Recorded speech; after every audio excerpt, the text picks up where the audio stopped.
for reference, this is what the aircraft looks like on the ground. Here's the spinning Lidar.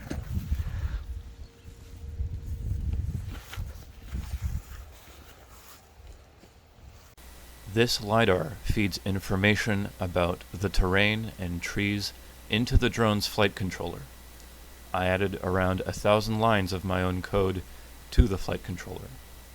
My code uses the data from the LiDAR to get the drone to follow the terrain and climb over any trees it sees. My code also sends this terrain data to the people on the ground in real time.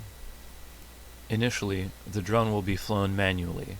At first, we will be looking at what the LiDAR sees to make sure the drone can see its environment properly, before the drone tries to control its own altitude with this information. Here's what it sees right now. It's 20 meters above the ground. Let me briefly explain what we see here in the graph. The blue dots is the terrain that the drone can see. The blue dots are at negative 20 meters on the y-axis. This means that the terrain is 20 meters below the drone. The blue dots extend out to 50 meters ahead of the drone. That's why the blue dots extend out 50 meters on the x-axis. The blue dots slope slightly up, meaning that the terrain is slightly uphill, and the blue dots are flat, meaning that the terrain is flat ahead of it. Yeah, right now it's reading properly. Right now it's just flying. So it's reading things properly. It seems that... Hey, look at the trees. Look at the trees. Ready? Yeah. You see it? Yeah, okay, it sees the trees. Yeah, it totally sees the trees. Now that we knew that the drone can see its environment well enough, it was time to let it fly automatically and control its own altitude. For the first pass, I took a video of the terrain data on the screen, because it was easier to tell distances and altitudes with it. Video of the drone itself will come afterwards. The LiDAR on the drone was rated to read up to 100 meters. I would soon discover that in practice, it can only see 60 meters away. Oh, there it is. There it is up there. It'll clear the trees at this height as long as it doesn't dive. All right, well, Rebel, you know what to do if it starts...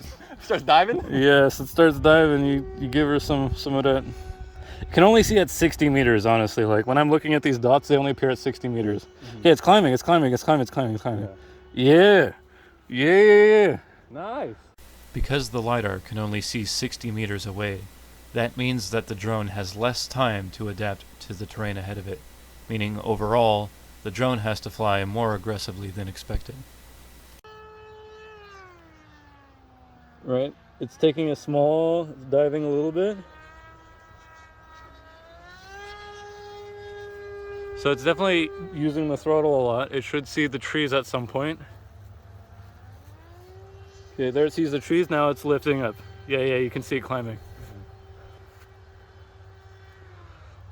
Let's see another pass. Yeah, you can definitely hear the terrain, like the throttle throttling up and throttling down depending on if it needs to climb. We can soften that for sure. I'll tell you when it sees a tree to start climbing. Okay, it sees a tree, it sees trees, it's climbing. Yeah, you can definitely see it climbing there.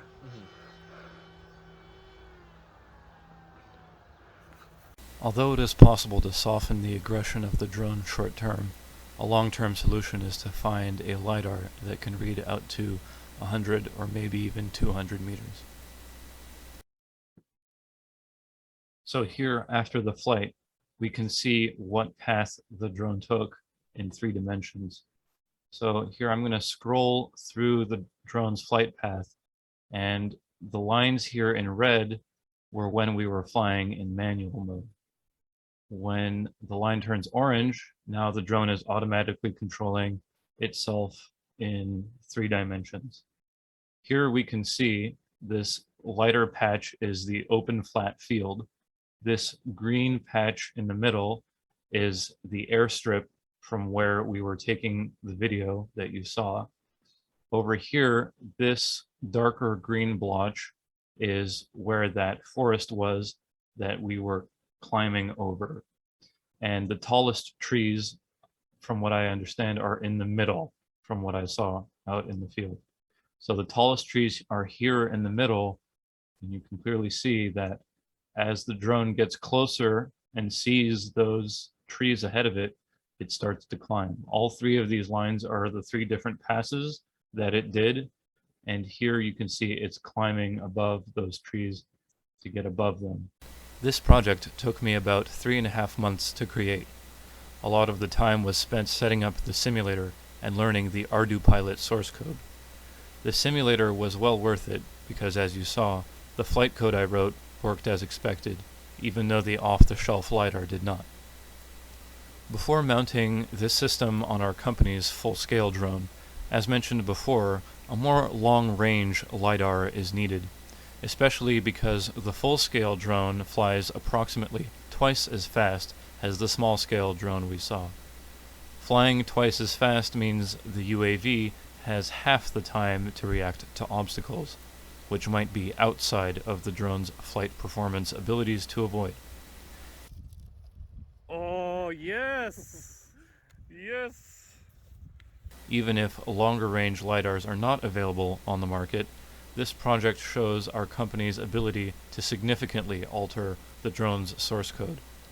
We also thoroughly test our modifications in a simulator to safely avoid surprises in the field. I'm Peter Young. Thank you for watching.